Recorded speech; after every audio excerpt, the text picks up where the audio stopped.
Assalamualaikum warahmatullahi wabarakatuh. Alhamdulillah, pada kesempatan kali ini kita bisa berjumpa kembali untuk membahas topik terkait dengan audit medis. Pengembangan rumah sakit erat kaitannya dengan upaya untuk meningkatkan mutu pelayanan medis. Jika kita berbicara terkait dengan mutu, maka kita tidak dapat melepaskan diri dari topik terkait dengan safety atau keamanan. Kenapa? Karena hal ini adalah upaya untuk dapat meminimalisir terjadinya medical error.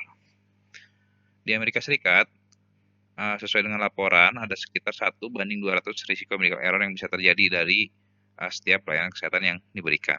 Kemudian juga laporan dari Institute of Medicine tahun 99 dilaporkan bahwa sekitar 44.000 sampai 98.000 pasien rawat inap itu meninggal karena adanya medical error. Kemudian juga laporan dari McLean, ya, penelitiannya tahun 98 ini ternyata ditemukan bahwa adanya penggunaan berlebihan dari tindakan CABG, di mana 14%-nya ini tidak sesuai dengan prosedur yang ada. Kemudian di Inggris angkanya 21%, di Kanada angkanya 9%. Kemudian penanganan pada upper respiratory tract infection, ya, juga ternyata ditemukan angka bahwa 30-70% kasus pemberian antibiotik ini nggak sesuai dengan indikasi. Kenapa? Karena diberikan pada kasus yang ternyata diakibatkan karena virus infeksinya. Sehingga antibiotik di sini tidak memiliki alasan rasional untuk diberikan pada pasien. Dan juga 42% resep, ya, NSAID, ya, pada kasus-kasus yang ternyata memang nggak memerlukan pemberian obat NSAID. Lalu apa pentingnya sih audit medis ini dilakukan?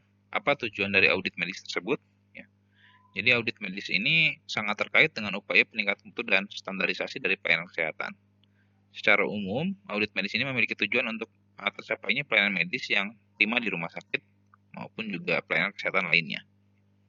Tujuan khususnya jelas, yang pertama melakukan evaluasi mutu pelayanan medis yang telah diberikan, kemudian mengetahui penerapan standar pelayanan medis yang dilakukan, dan juga melakukan upaya-upaya perbaikan, ya, terkait dengan pelayanan medis berdasarkan kebutuhan pasien dan juga standar pelayanan medis yang ada.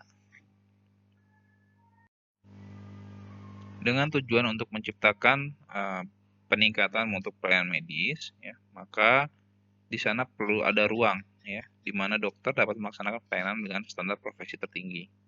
Lalu apa ukurannya standar profesi tertinggi dalam konteks pelayanan kedokteran? Yang pertama adalah mengikuti perkembangan iptek kedokteran. Jadi setiap dokter harus menjalankan praktik kedokterannya sesuai dengan perkembangan keilmuan terkini.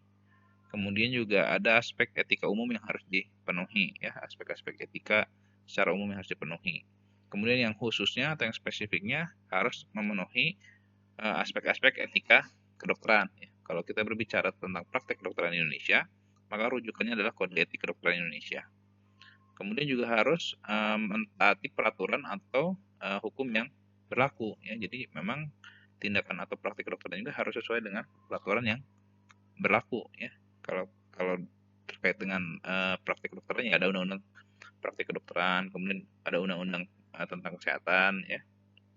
Kalau prakteknya di rumah sakit, ada undang-undang rumah sakit juga yang terkait itu, ya. Jadi banyak sekali peraturan perundang-undangan yang terkait dengan praktik kedokteran. Kemudian juga harus memenuhi nilai-nilai agama, ya. Jadi kan setiap pasien mungkin punya kepercayaan masing-masing dan itu harus dihormati, dihargai, ya. Tidak boleh melanggar kaidah-kaidah atau norma-norma agama.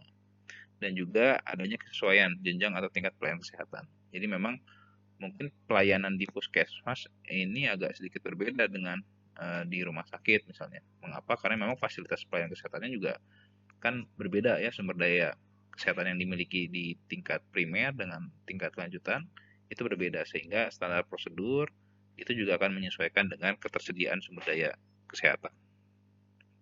Lalu apa sih audit medis itu? Jadi audit medis itu adalah upaya evaluasi secara profesional terhadap mutu pelayanan medis yang diberikan kepada pasien dengan menggunakan rekam medis yang dilaksanakan oleh profesi medis, ya. Jadi kalau dilihat di sini ada yang dievaluasi. Apa yang dievaluasi? Yaitu adalah praktik atau pelayanan medisnya, ya. Berdasarkan apa? Berdasarkan biasanya catatan rekam medis, ya. Kemudian data-data yang terkait dengan pelayanan medis, ya. dan harus dilaksanakan oleh profesi medis ya. Kalau dilakukan bukan oleh profesi medis, namanya bukan audit medis. Ya. Nah, audit medis ini dijalankan dengan harapan bisa terjadi peningkatan mutu pelayanan kesehatan. Audit medis ini secara teknis ya, ada beberapa kategori pembagian ya. Salah satunya audit medis secara internal dan juga eksternal. Kalau eksternal ya auditornya berasal dari luar institusi pelayanan kesehatan ya. Kalau internal ya dilakukan oleh rumah sakit atau klinik ya, atau misalnya fasilitas pelayanan kesehatan tertentu ya. Nah, audit rumah sakit ya biasanya rutin dilakukan.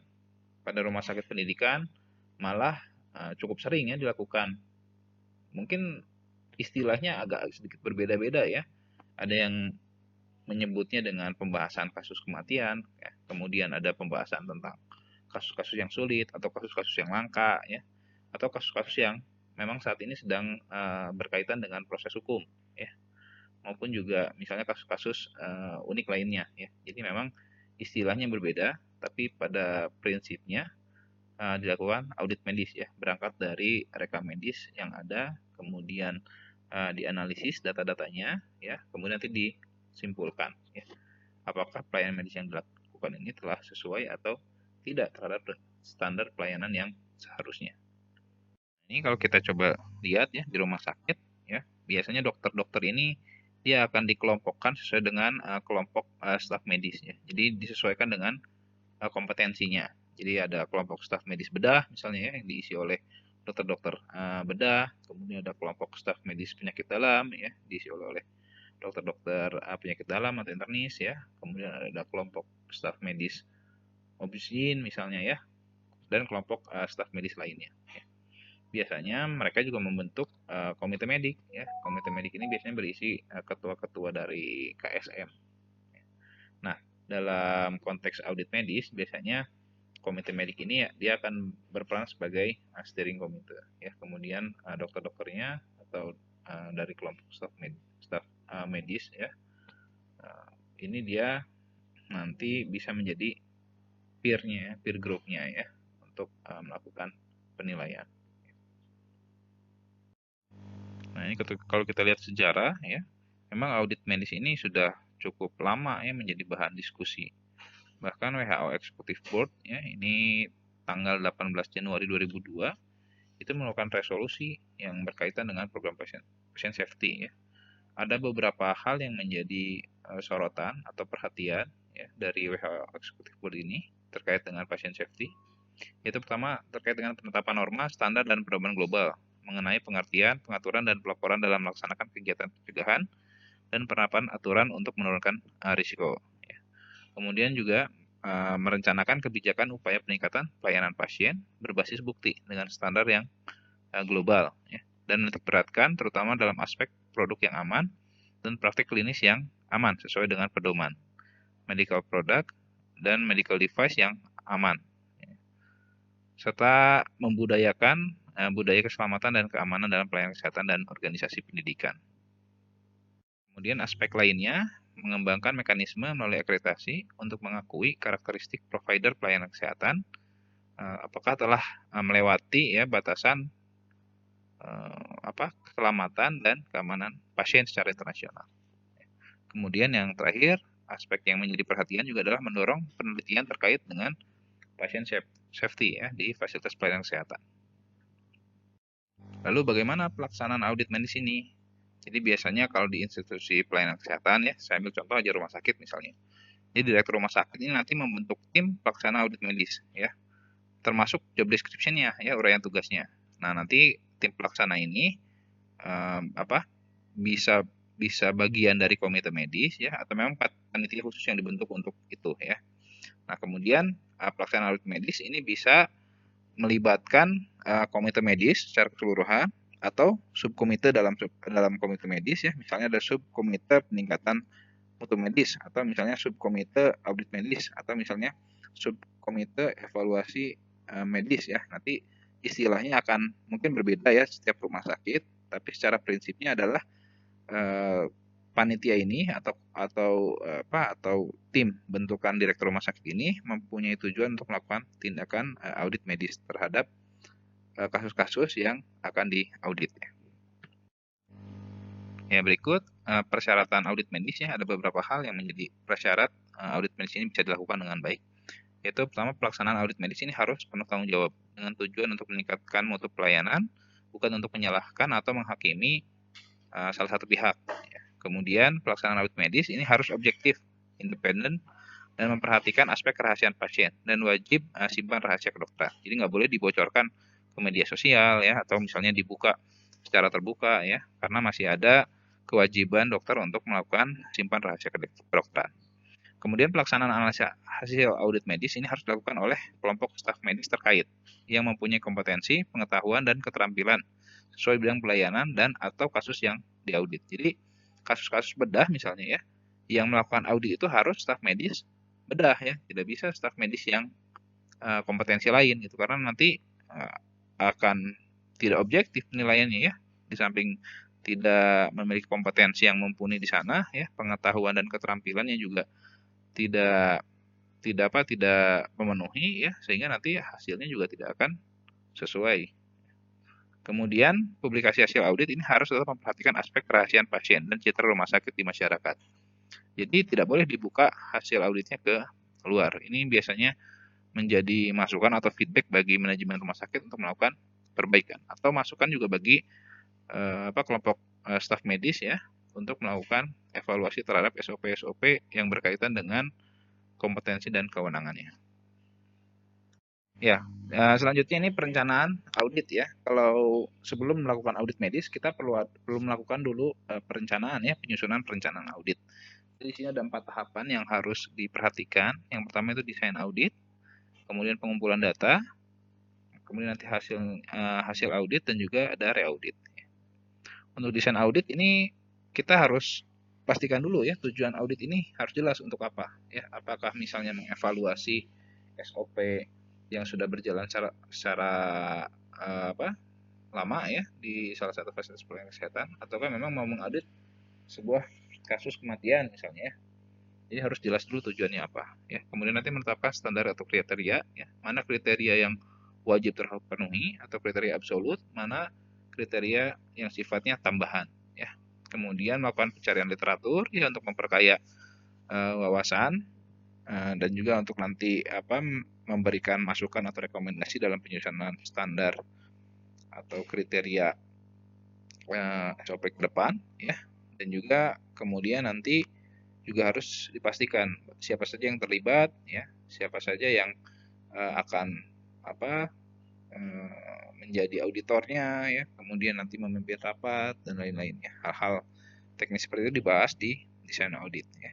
Kemudian nanti masuk ke tahap pengumpulan data ya. Pada pengumpulan data ini nanti biasanya dikumpulkan sampelnya sesuai dengan tujuan auditnya apa ya. Kalau misalnya mau mengevaluasi, contohnya mau mengevaluasi SOP typhoid fever misalnya ya, berarti nanti dicarinya kasus-kasus yang berkaitan dengan typhoid fever ya. Jadi kumpulkan data yang diperlukan saja ya, biar efektif dan efisien ya upaya memproses audit medisnya ya.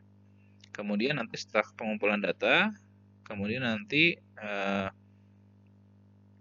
masuk ke tahapan hasil audit ya. Jadi harus ditentukan ya, pelayanan yang tadi ditetapkan untuk diukur itu apa ya, kemudian hasilnya bagaimana ya, apakah sesuai atau tidak dengan standar prosedur yang seharusnya ya. Jadi praktik yang dijalankan ya oleh seorang dokter sesuai nggak sih dengan standar prosedur operasional yang ada, atau sesuai nggak sih dengan standar pelayanan minimal yang seharusnya.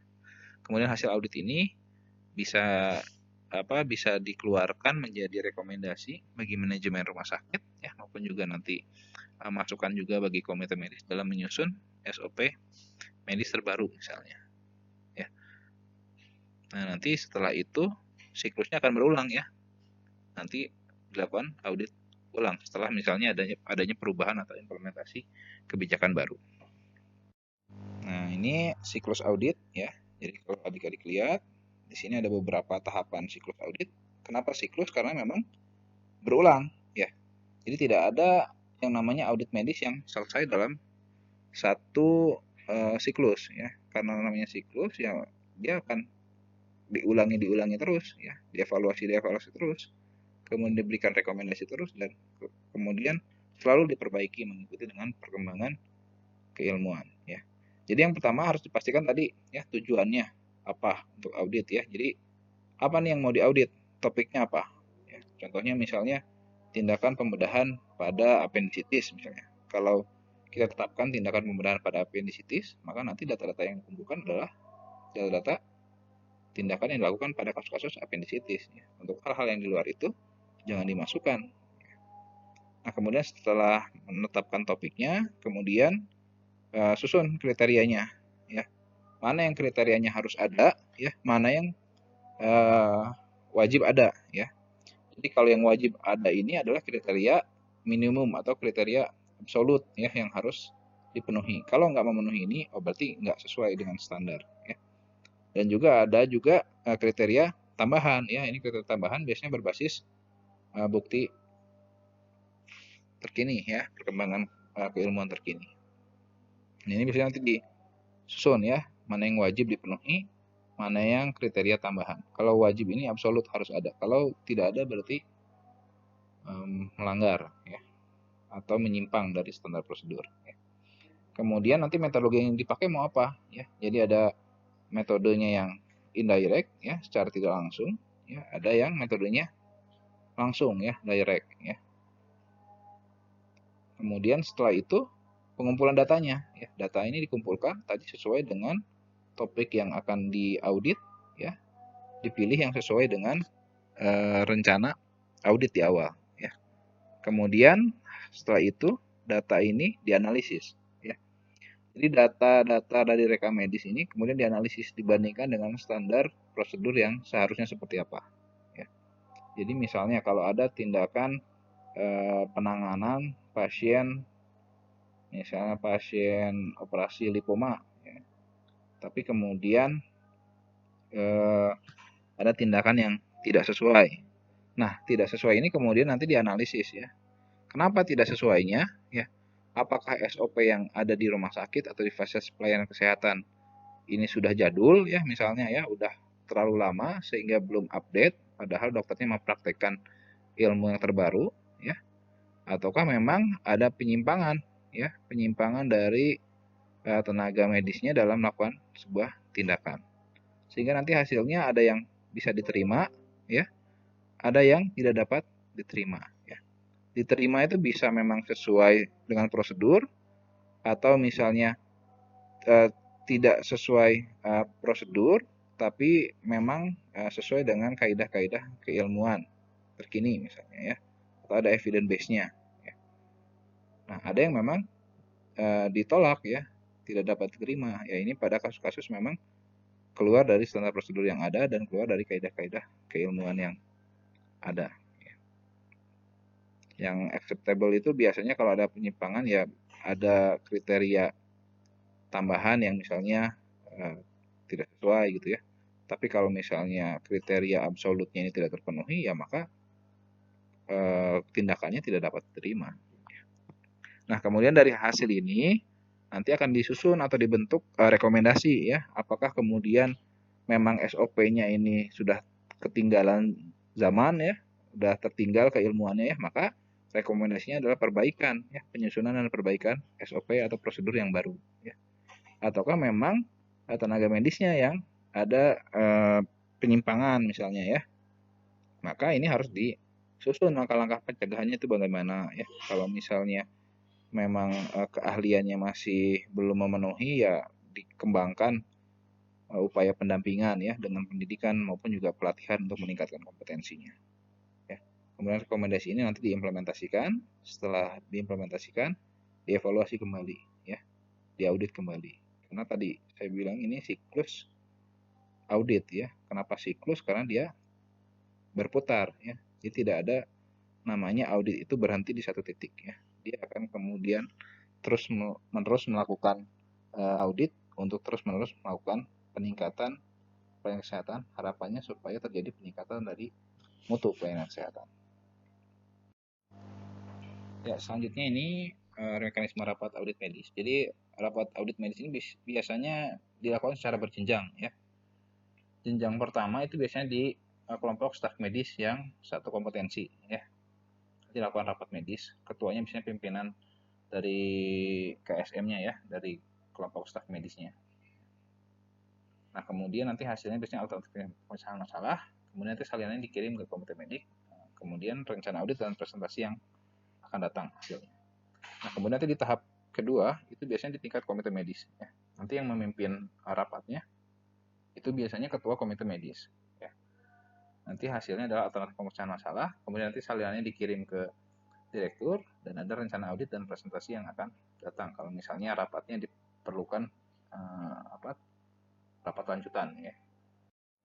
Nah, ini untuk pembahasan kasus tingkat pertama ya. Ini biasanya seperti ini. Nanti ada pimpinan ketua subkomite peningkatan mutu profesi atau tim pelaksana audit medis ya. Kemudian sekretarisnya ini anggota kelompok staf medis. Penyajinya dokter yang memegang kasus ya. Kemudian nanti pesertanya bisa seluruh anggota kelompok staf medis ya. Wakil dari penanggung jawab pelayanan medis di rumah sakit, wakil dari anggota komite medis, semua anggota subkomite peningkatan mutu profesi atau tim pelaksana audit ya. Nanti hasil dari pembahasan kasus ini biasanya berupa alternatif pemecahan masalah, kemudian nanti salinannya dikirim ke komite medik. Ya. Dan juga adanya rencana audit dan presentasi yang akan datang. Nah, pelaksanaannya biasanya rutin dan paling lama ini 1 bulan sekali diselenggarakan. Ini formnya ya, untuk audit yang tahap pertama, ini biasanya nanti harus diisi SMF-nya, SMF apa ya, kasus yang terkaitnya. Tanggalnya, waktunya, yang hadir siapa saja ya. Biasanya nanti ada absensi rapat juga ya. Kasusnya kasus apa, identitas pasiennya siapa ya, misalnya ya, kronologisnya gimana ya. Nomor rekam medis jangan lupa ya, karena rekam medis ini kalau namanya mirip-mirip kan nanti takutnya ketukar ya. Jadi harus pastikan identitas pasiennya lengkap ya, kemudian nomor rekam medisnya berapa ya, supaya identitasnya jelas ya. Kemudian masalahnya ini apa, kemudian nanti hasil evaluasinya gimana ya. SOP-nya sesuai atau tidak ya, kemudian diagnosis kerjanya gimana ya, rencana tindakan gimana ya, diagnosisnya gimana, sesuai atau tidak ya, terapinya gimana ya. Nah, tapi pelaksanaan SOP terhadap kasus tersebut juga harus dilihat ya, ada nggak di rumah sakit atau di fasilitas pelayanan kesehatan SOP tersebut ya. Kalau misalnya tidak ada ya berarti nanti masuknya atau standarnya menggunakan standar dari organisasi profesi. Nanti kesimpulannya gimana ya, sesuai atau tidak ya antara yang dilakukan dengan standar yang ada ya. Kemudian nanti juga diberikan saran-saran atau rekomendasi-rekomendasi. Nah, ini selanjutnya pembahasan kasus tingkat keduanya ya. Pimpinannya biasanya ketua komite medis ya, nanti sekretaris, moderator ya, penyaji, peserta nanti menyesuaikan ya. Biasanya penyajinya nggak cuma dokter pemegang kasus. Kalau udah di tingkat kedua biasanya nanti ada ketua kelompok staf medis yang berkaitan dengan kasus tersebut ya, ikut menyajikan kasusnya. Nah, pelaksanaannya ini lebih lama, biasanya paling lama rutinan 3 bulan sekali. Kalau yang tadi tingkat pertama bisa 1 bulan sekali, kalau yang tingkat kedua yang maksimal bisa sekitar 3 bulan sekali. Nah, ini formnya ya. Formnya secara umum sih nggak jauh berbeda ya dengan audit di tingkat pertama. Ya. Hanya beda waktunya saja ya, dan pihak-pihak yang terkaitnya ya.